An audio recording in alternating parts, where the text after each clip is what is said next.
Hi, I'm Eric Bowling in for Bill O'Reilly. Thanks for watching this live 11 p.m. Eastern edition of The Factor Tonight. Let's get right to our top story. Reaction to Donald Trump's big immigration speech. The Republican nominee wrapping up his remarks in Phoenix a short time ago, giving much awaited new details about how he'd solve the immigration crisis. Listen. I've just landed, having returned from a very important and special meeting with the President of Mexico, a man I like and respect very much. We agreed on the importance of ending the illegal flow of drugs, cash, guns, and people across our border, and to put the cartels out of business. When politicians talk about immigration reform, they usually mean the following: amnesty, open borders, lower wages. Immigration reform should mean something else entirely. It should mean improvements to our laws and policies to make life better for American citizens. President Obama and Hillary Clinton support sanctuary cities. They support catch and release on the border.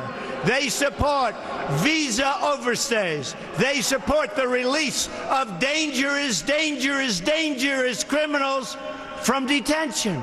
We will build a great wall along the southern border, and Mexico will pay for the wall.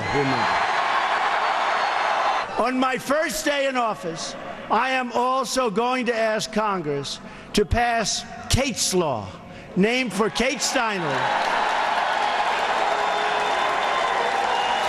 to ensure that criminal aliens convicted of illegal reentry receive strong, mandatory minimum sentences. Strong. And then we get them out. There are at least 23 countries that refuse to take their people back after they've been ordered to leave the United States, including large numbers of violent criminals. They won't take them back, so we say, okay, we'll keep them. Not going to happen with me, folks. Not going to happen with me. Joining us now with more from Phoenix, Carl Cameron, Fox News chief political correspondent. And Carl, our biggest task of the night was trying to condense almost an hour and 15-minute speech into about a 2.5-minute soundbite. Did we miss anything? Oh, wow, there was a lot of material in here. Donald Trump covered a tremendous amount of ground, even in that hour and 15 minutes. And as he says, it's a very, very complex problem. And it really is illustrated in that last piece of the sound bites that you were playing there, when Donald Trump pointed out that there are a lot of countries who will not take immigrants deported out of this country back to their own. And it illustrates one of the problems. Trump did say tonight very clearly that anybody who's in this country illegally will have to go home if they want to come back to this country and be legal. It was clear, it was unequivocal. He talked about deportation forces that he would create inside of ICE, the Immigration and Customs Enforcement Agency. He also outlined 10 very specific ideas, specific proposals, and frankly, specific policies, some of which are already in place, that he would amp up in order to make the immigration system more workable, more successful, more efficient. But here's the problem. When those people who are going to be deported are not going to be accepted by their original countries, they have to be housed somewhere. They can't be released back into the public, Trump said. So that would require a number of things. First, a massive staff to organize how that would be done. Separately, it would require the possibility of housing them somewhere, whether it's a refugee camp or a prison camp or in public prisons, somewhere where these people would be detained in this country until such time as a place outside of this country could be found. Notwithstanding the 10 items that Trump listed, notwithstanding the amount of ground he covered, there are a tremendous amount of very, very complicated questions that have yet to be answered. How would it be paid for? How would it be staffed? where would these people go in the interim, are just the beginning of the tip of a very, very huge iceberg. The reason immigration reform hasn't happened since the Reagan years is because Congress in both parties has found itself deadlocked over and over and over again on precisely these vexing problems, Eric. You know, Carl, it's very interesting that his time with President Peña Nieto was well received by pretty much both sides of the aisle, and everyone thought he was going to come out and play it safe tonight and go, you know what, here, I've had a great day. I'm not gonna screw it up by changing. And sure enough, he came out with guns a-blazing, so to speak. He went at it, as you point out, 10-point policy proposals and really hit on just about everything that people thought he should steer clear of. Your thoughts on why? I mean, the guy just seems to not want to hold anything back at all, ever. Well, he flirted with the softening when he was talking to Sean Hannity a couple of weeks ago, and there was a very, very pronounced blowback from conservative Republicans. Ann Coulter notably said in her book that the one thing that he could not flip-flop and would not be forgiven on would be an equivocation on immigration. And that book was literally hitting the shelves the day after Trump made his softening remark, and he has been hardening ever since. And this speech today, following the meeting with the president of Mexico in Mexico City earlier, suggests that Trump has come back to a very, very tough immigration policy. Again, a lot of it's aspirational. He talks about his goals and his priorities and his hopes. The route to get there, the nuts and bolts of actual governance, we've still not gotten a lot of. There's 69 days left in this campaign. You can be sure Democrats will demand specifics. And so far, Trump has been able to avoid them by talking about the problems and what he would do to fix them, or how he would like to fix them, not necessarily specifically how. And that will be part of his challenge in the next 2.5 months. Absolutely, Carl. Thanks for staying up late with us tonight. Thank you very much. Joining us now to further analyze Donald Trump's immigration speech from San Diego, Border Angels founder Enrique Morones, and from Chicago, Steve Cortez, a Trump campaign surrogate. I'll start with you, Mr. Morones. Your thoughts.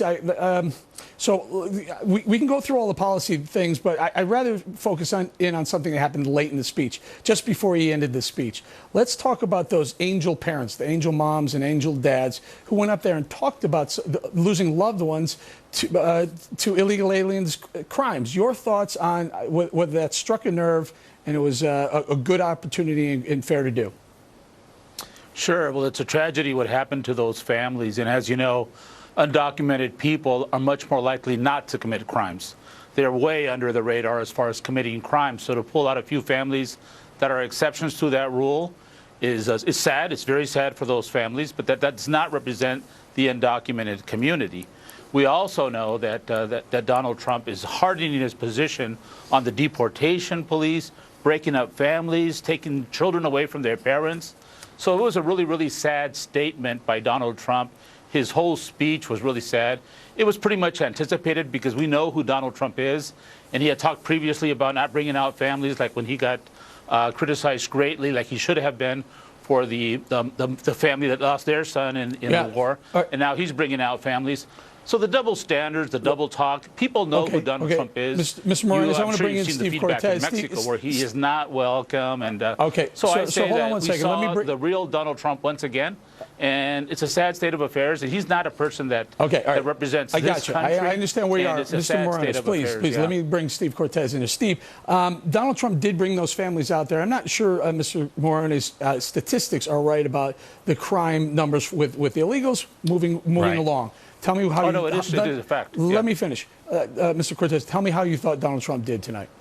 Well, by the way, Eric, I would start with saying that, words matter. They're not undocumented. They're illegal. And when we say that they don't commit a crime, they commit a crime by the very fact that they're here. So they are criminal in nature in the fact that they're here in the first place. And we can't mince words, okay? We have to call a spade a spade. Now, I'm the son of an immigrant. I'm a Hispanic. I have enormous empathy for the entire Hispanic community, but far more for the legal Hispanic community. And it is completely unfair to Hispanics who did it right, who waited in line, who got visas, who applied for citizenship, who work hard as legal citizens, to then say that we're going to allow illegals to cheat and to hop the line and get in front of them. So I think what Donald Trump did today was he had an incredibly presidential day. He went down to Mexico City and acted like a statesman. And he negotiated and talked with a man who, by the way, had called him Mussolini and Hitler. But he was able to reach over that divide and say, Mexico and the United States, we are friends and allies. We have problems that we have to negotiate, but we have a bright future together. Then he went to Arizona and he spoke directly to Americans and said, always America first. Your priority is my priority. Okay, Steve, I'm going to stay with you for 1 second. Are you surprised that he went that aggressively? I mean, he had a little bit of a calmer tone in Mexico. He comes here and he was very aggressive, very forward with 10-point plan.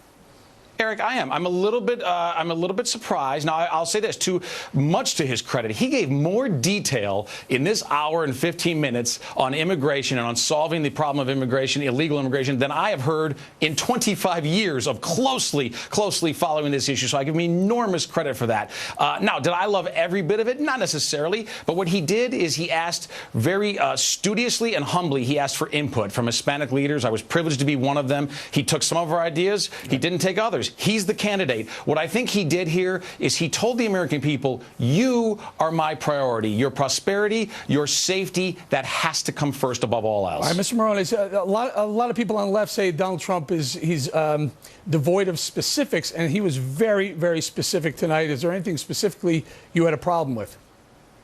Yeah, a lot of things that I had with, like was mentioned earlier. First of all, Steve, he's entitled to his opinion. It's a very small segment of the Latino community, and words do matter. His hate words have led to a rise in hate crimes in the United States. Donald Trump's hate words. Words do matter. Terminology matters. So wait, how is illegal a hate word? How is illegal a hate word? Excuse me. If you break the law, you're illegal. Let me finish my thought. There's no legal way for the overwhelming majority of these people that are crossing through the desert, risking their lives. There's no line for them to get into. Mexican unauthorized migration has dropped 40%. So Donald Trump goes to a country where immigration has dropped dramatically. Now it's another part of the world where they're coming into from more, which is Central America. More people are actually going south than coming north. As far as the points that he was talking about, breaking up families, deporting the parents. If he had been president previously, his own wife wouldn't be here today. It's hypocritical what Donald Trump is saying. His grandfather. Mr. Morones, I got to stop you. I'm not sure. You're throwing out some ideas and thoughts that I think can't be substantiated. These are facts. That's the difference. There's Fox and there's facts. Well, so I'm talking about facts. Well, we can beg to differ, but I have a problem. Eric, I'm up against the hard break. We hear this to your own opinion, but not your own facts. We hear this all the time. I've heard that before, sir. It's a typical left-wing talking point. I got you. All right, I got to leave it right there, gentlemen. Thank you very much. Up next, the political aftershocks from Donald Trump's immigration speech tonight. Two experts are here to weigh in moments away.